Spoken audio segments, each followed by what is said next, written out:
All right, we're back here with a similar example of a pursuit of some sort, and that involves a person on a bicycle and a person on foot. So it's very similar to the last problem, where in this case the person on foot is kind of lying in wait for the guy on the bicycle to go by, and the bicycle rider has a constant velocity of 10 meters per second, and the person on foot starts from rest and manages to catch up with the bike in 30 seconds. So this time we know how long it takes the pursuing party to catch up to the pursued party. And we're wondering what the acceleration is that must be involved if the runner is going to catch up to the bicyclist in that period of time. So we know that the bike has a constant velocity of 10 meters per second and acceleration of 0 because it said constant velocity. So that means acceleration is 0. So the equation of motion that we would naturally use for the bike would be final position. And also we know that at the moment that the runner catches up to the bike, their final positions must be the same. So again, we can come up with, since we're asking a question about the moment when one of them catches up with the other, we know that their final positions must be the same.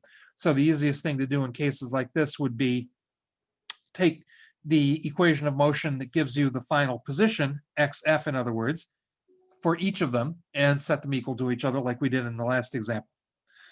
So for the bicyclist, we would use x final equals x original plus average velocity times time. We could use the full out equation involving acceleration like we'd have to do for the runner. But again, for the bike, acceleration is 0. So that last term would drop out and we'd end up with this equation anyway. Since x original, we might as well take that as 0 for simplicity, since we're only concerned about the period during which the runner is trying to catch up to the bike. We'll just call the beginning point 0. And so that term drops out too, and we just end up with x final equals vt. The runner has constant acceleration and takes 30 seconds to catch up to the bicycle. So that means t equals 30 seconds. So we're going to use x final equals x original plus v original t plus 1/2 at squared. Okay, x original is 0 because we're taking the starting point of the pursuit as 0. V original is 0 because the runner starts at rest and accelerates to catch the bike. So that term drops out too.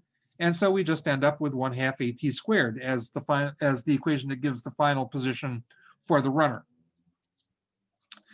Now, at the moment the runner catches up with the bike, their final positions must be the same. So x final for the bike, it must be the same as the x final for the runner. So vt equals 1/2 at squared. And we solve for a. We can rearrange the equations. Basically, this time we have to get a by itself on one side. A only occurs on one side, so that makes the algebra a little bit simpler than it was in the last example. And we end up with acceleration is 2v over t, which is very similar to the last example we saw, where we saw that t was 2v over a. So it's essentially the same equation. We just rearranged it to find a. When you're solving for something that's on the bottom of a fraction, you can switch it with whatever's on the other side. So if 2v over a equals t, 2v over t equals a. And that's exactly what we ended up with. And if you take that 2 times 10 meters per second over 30 seconds, you get 0.667 meters per second squared. So that is the runner's acceleration.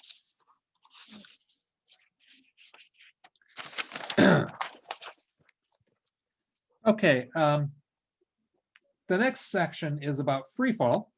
And I mentioned in class, in one of the classes anyway, last week, that I thought it was rather odd that they don't address free fall in this chapter because free fall is one-dimensional motion with constant acceleration. And then, whoops, I have to eat my words. It turns out they do. I'd flipped forward in the chapter, but I had not noticed that the next section, or a couple sections later, was free fall. There is an entire section later on in the book on gravitation. And so I was assuming they did it there. I'm not sure what else you can do with gravitation other than free fall. That's pretty much what gravitation is all about. But anyway, we come to free fall. Free fall is an object. Free fall basically occurs whenever an object is moving under the influence of gravity alone. So there are no other factors affecting the motion of the object. There are no, no motors, no rocket engines, no, wind resistance. That's an important one because when we try to test out various equations regarding free fall in the real world, we have to deal with air resistance or wind resistance. But the equations assume that gravity is the only influence on the motion of the object. In other words, there is no air resistance.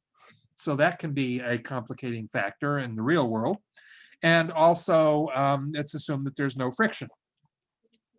Air resistance kind of is a form of friction, actually. Now, it's also important to remember that when we think of, well, for one thing, when we think of the word falling, we think of things moving downward toward the earth. But free fall can be upward as well.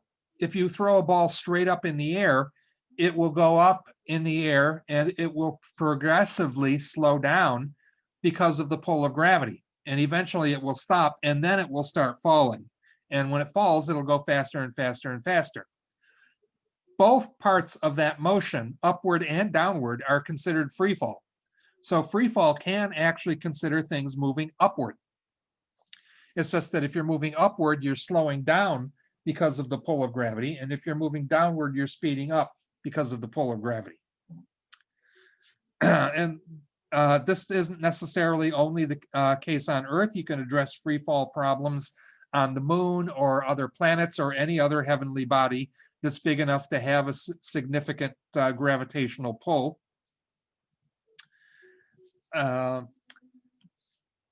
Okay, so gravity only. This is a one-dimensional motion.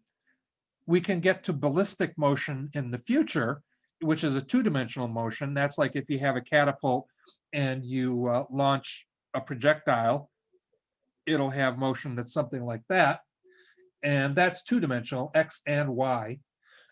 But it is influenced by gravity. So that will be probably something that they address in the gravitation chapter. Free fall would be just either motion that's either straight down or up and then straight down again. And theoretically for free fall, the paths should be coincident. So it would be up and then down by the same path. This is what we're looking at now. This will be later, because this is one-dimensional. Gravity, just a little background on what gravity is. It's an interesting phenomenon. Nobody really knows in detail exactly how or why it works, but we do know a lot about it. It's an inherent attraction between any two objects that have mass, and by definition, any object has mass. Yeah, I mean, if anything that physically exists has mass. And it's based on the masses of those objects. The larger the mass of the objects, the greater their gravitational attraction for each other. And it's usually very insignificant unless one of the objects or both of them are really, really large. And when I say really, really large, I mean like planet-sized. So theoretically, this pen has a gravitational attraction for this pencil. But because their masses are so small, the gravitational attraction between them is not even enough to overcome the friction of moving it across the paper. So they stay where they are, even though they do have a very small gravitational attraction for each other. You know, like I said, you pretty much have to move up to the level of planets or something of similar magnitude before you have a significant gravitational attraction. If air resistance is ignored, For instance, in a vacuum, all objects fall towards the Earth with the same acceleration, and that is 9.8 meters per second squared. So as I've shown before, what that means is that as you fall towards the Earth, you will be going faster and faster and faster. And your velocity will increase by 9.8 meters per second for each second that goes by. That's what 9.8 meters per second squared means. But as I also mentioned a moment ago, the acceleration due to gravity depends on the masses of the objects involved. So that 9.8 meters per second squared acceleration due to gravity that you experience on Earth would be different if we were on some other planet or some other heavenly body that has a different mass. That's why the pull of gravity is so much less on the moon. You can see, the films of the astronauts walking around on the moon and how they're able to jump long distances, even wearing their heavy spacesuits. And in addition to the weight of the spacesuits, their boots actually had lead in them to help hold them down. So with all of that extra weight, they were still able to jump long distances because the gravity on the moon is only about 1/6 what it is on Earth. And that's because the mass of the moon is only about 1/6 of the mass of the Earth. Okay. In most cases, when we're dealing with gravity, we'll be dealing with gravitational attraction between two objects where one of the object has a mass that's way, way, way, way, way greater than the mass of the other object involved. Like, for instance, a person falling down, or maybe a rock falling off a cliff to the ground. The Earth will be one party involved in the gravitational attraction. The person or the rock will be the other party involved. And obviously, even if it's a really fat person or a really big rock, the mass of the Earth is going to be way, way, way bigger. And so the mass of the Earth, or the gravitational attraction based on the mass of the Earth, will be the one that we really care about. Any gravitational attraction, in addition to that, from the mass of the person or the rock, will likely be very insignificant compared to the gravitational attraction of the Earth. And because of that, we consider that the gravitational attraction or acceleration due to gravity on Earth is always 9.8 meters per second squared. It's always that if you round it off to two significant figures. There are places here and there where the gravitational attraction of the Earth might cause acceleration to be a little bit greater or a little bit less than exactly 9.8 meters per second squared, but it always rounds off to 9.8 meters per second squared. Gravitational variations on Earth can occur because of things like altitude or latitude, or things like the density of the rocks under the ground at certain locations can cause a little bit of variation, but it's always pretty much the same. And so we use that number for acceleration due to gravity anywhere on Earth. Okay, the mass of the object doesn't matter.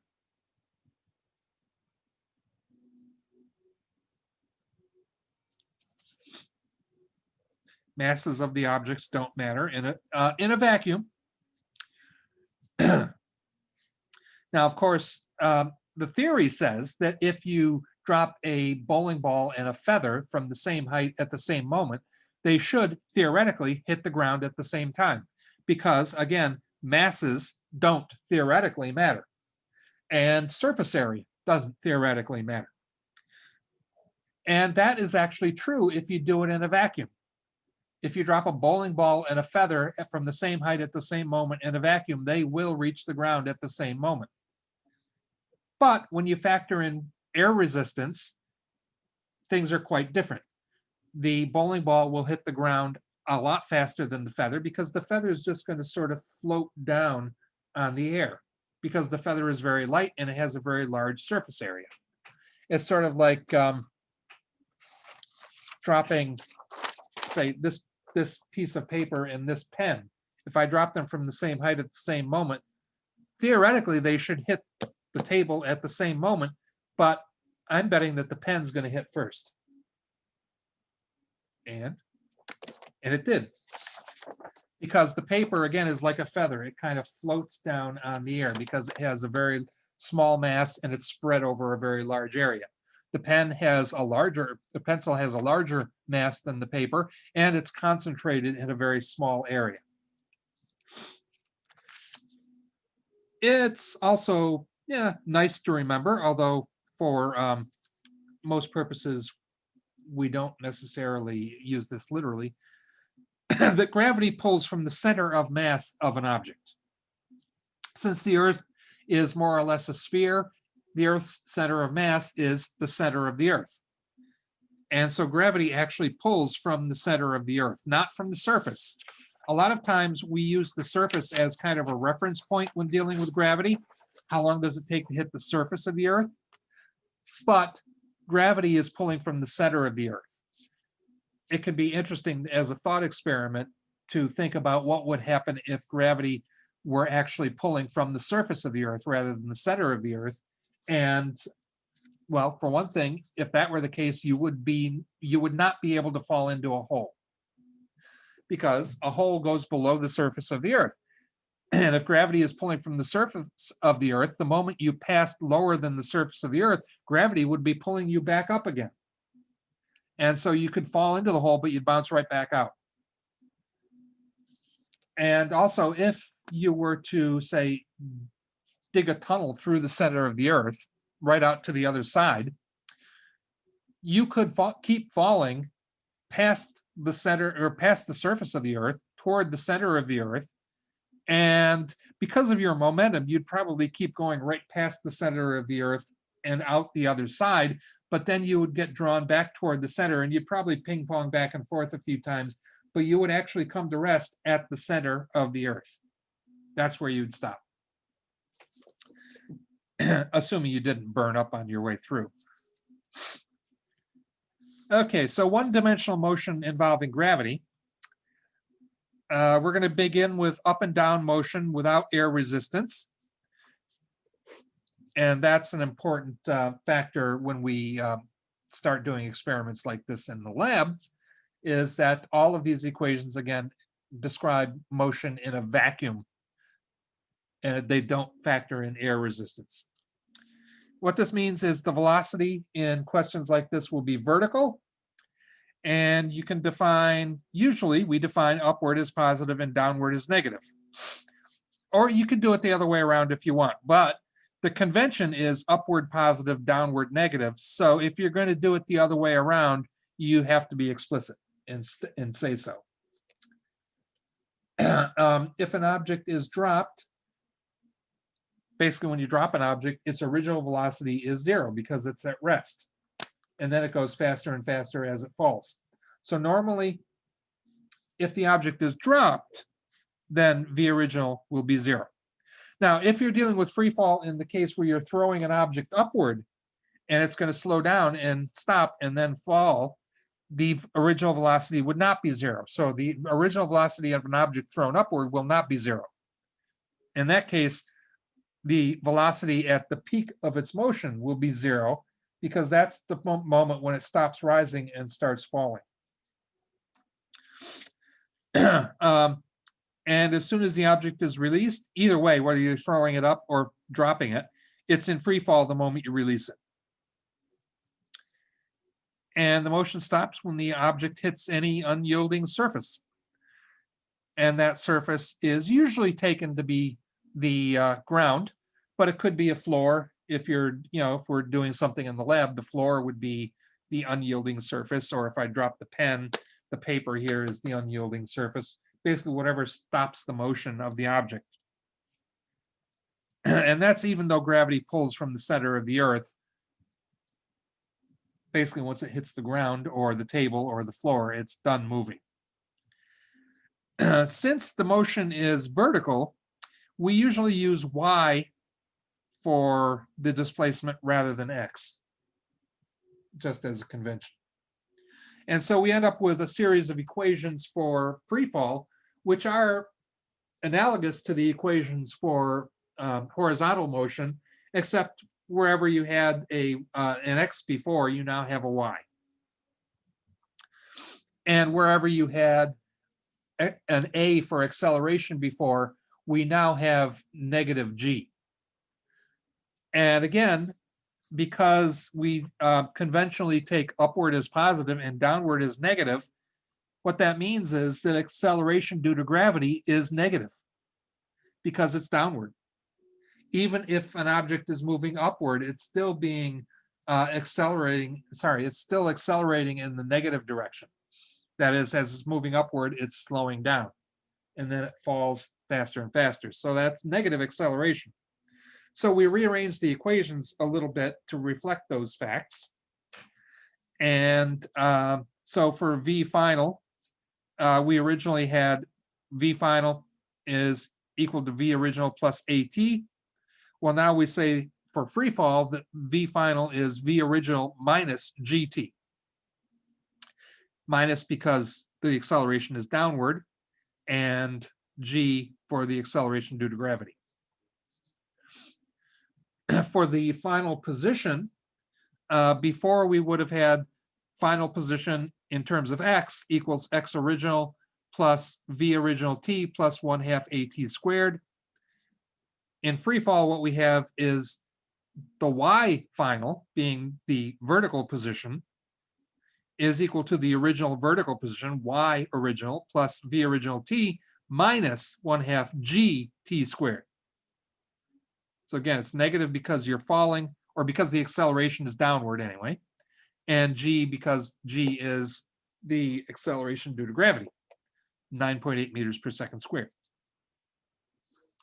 Where before we had final velocity squared equals original velocity squared plus 2 times acceleration times displacement in the horizontal direction, we now have final velocity squared equals original velocity squared minus, because the acceleration of gravity is downward, 2g times displacement vertically.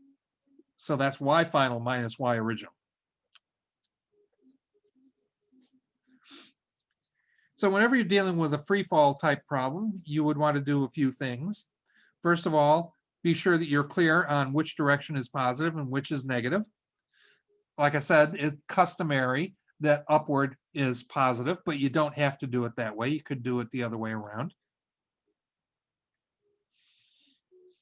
But keep in mind also that if that these equations up here were written on the assumption that upward is positive and therefore acceleration is negative. If you're going to use the other convention where upward is negative and downward is positive, then you're going to have to redo these equations to reflect that. So you probably wouldn't want to do that. Just use the convention up is positive and down is negative. It's almost always a good idea to draw a sketch of the situation because that can help clarify your understanding. As usual, you want to write down what you know and what you don't know, and that will help you choose which equation to use. And then finally, choose which of those equations to use. Okay, so as an example of a question like that, we've got an example 314, positions of a drop ball at 1 second intervals are given in the diagram. The initial velocity is 4.9 meters per second downward. So basically this is a case where you threw the ball downward instead of just releasing it. And the building is 98 meters high from the ground. And so the question would be, how long does it take the ball to reach the ground? And what would be its velocity when it hits the ground? So for your solution, you would first of all assume that positive is up. And you'll notice that if we count 98 meters high as the 0 position, then the numbers for the position become negative as you go down. So that's according to this convention. The times are always positive though, because time only moves in one direction. But the velocities are also getting more and more negative. And that's because it's moving downward. The original velocity is 4.9 meters per second downward, in other words, negative 4.9. And it goes down from there. And this information was given in the question.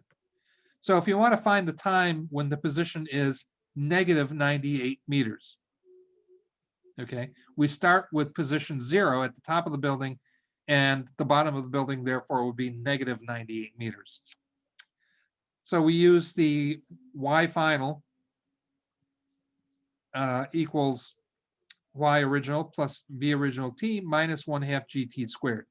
And what we're looking for here is t. Okay, so using this equation, which I just rewrote from the other page, we have negative 98 meters equals 0, because the original position from which you release it is counted as 0, minus 4.9 meters per second squared. That's negative because the velocity was downward. So VO is negative 4.9 meters per second, times t, minus 1/2. And the minus again is there because gravity is negative. Because of the minus is already there, you can just use the positive value for g. You don't have to put the negative sign in again. And so it's minus 1/2, 9.8 meters per second squared times time squared. And you might have noticed that we have here the unknown to the second power. We have here the unknown to the first power. And we have here the unknown to the 0 power, in other words, 1. So that's a quadratic equation again. So you just rearrange this equation to make it equal to 0. And you get 4.9t squared plus 4.9t minus 98 equals 0. You have to be careful of the positive and negative signs as you're moving stuff from one side of the equation to the other. So this is what you should end up with. The book then simplifies this by dividing everything by 4.9, although it doesn't tell you that it did that.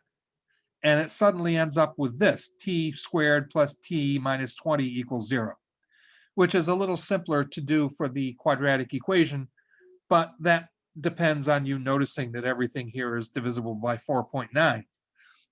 It would have been nice if they'd at least mentioned that that's what they did.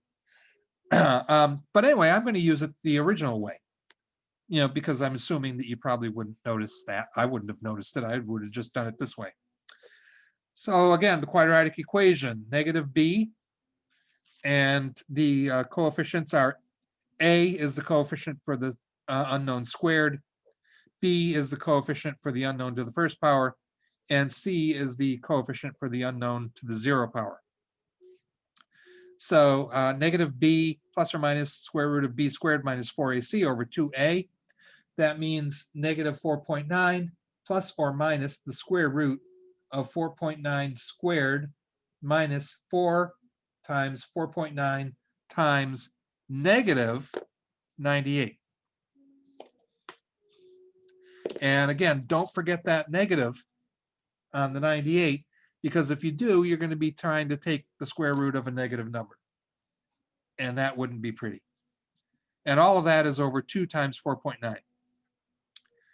So we end up with negative 4.9 plus or minus the square root of 1944.81 over 2 times 4.9.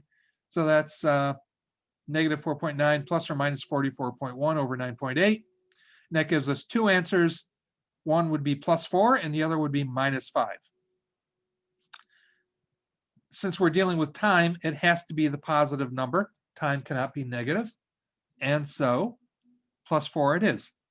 So the time it takes the ball to fall to the ground would be exactly 4 seconds, according to this equation. The velocity on hitting the ground would use a different equation. V final squared equals V original squared minus 2g times the displacement in terms of y. That would be harder. You can use that equation, but it would be easier just to use final velocity equals original velocity minus gt. Since the acceleration is constant, we can use this equation, and like I said, it's quite a bit easier. And so I tried it this way just to make sure. And you come out with an answer that's not exactly the same as what you get from the simpler equation, but it's very close. And in fact, to the proper number of significant figures, they actually are the same. So V final would be V original minus GT. V final was negative 4.9, or sorry, no, V original was negative 4.9 meters per second, negative because it's downward, minus 9.8 meters per second squared times the 4 seconds that we found up here. And that would be negative 44.1 meters per second. In other words, 44.1 meters per second downward would be that. Okay. So there you go. So it's very similar to the problems we've been doing all along. I see we're over time on the second segment too, so I'm going to stop here and we'll be back in a moment.